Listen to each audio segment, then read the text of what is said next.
tukyagenda mu maaso ne kaseri kaffe era nga episodes ezisinga obungi tumaze okuziteekayo oba okuza-uploadinga okuviira ddala ku episode esooka okutuuka ku episode eye10 zimaze okutuuka era nga weeziri ku Jinja Media TV 2 nabategeezezza nti kuno tetugenda beeranga na seri yonna because tukyalinamuko amateeka agatatukugira, so musobola okugenda eri ku Jinja Media TV 2 nabagambye ebiseera ebisinga otypinga mu Jinja Media TV 2 oba n'ogenda mu comment tutera oteekayo ekigambo oba mu description ebeerayo link.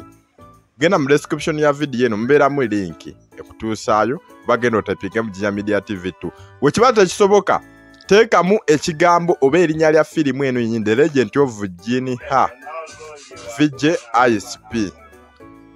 Nga muziraba zonna we ziri ku scrolling nga twamaze doziteekayo ebeera Jinja Media TV 2.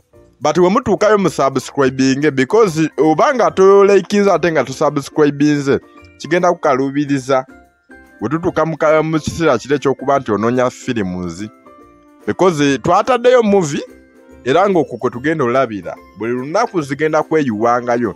Njagala ako tukamalirize, manyi weekend etandika tugenda kamalako tusimbule kaseri akalala. Waliwo kaseri kendeeta kalungi nnyo kyemanyi buli omu agenda kaagala. But mwerabira ku likinga video eno esobole okutuuka ku abo abalala, mugisharinge etuuke ku abo abalala, ate mu following. Tukyabaleetera bingi nnyo wano saawa yonna nawo otuseerezi zigenda kukomawo naye si kati. Mwebale ku viewinga, mwebale ku followinga, mwebale kubeerako. Ku Telegram video ziri nnyingi temusobola zimalayo. Beera Jinja Media TV 2 wano tuli ku 1 then twakuleetinze 2 olw'amateeka egye tugenda okwonoonekerako era eyo tugenda faayo oba bagigala naye nga tulabiddeko series oba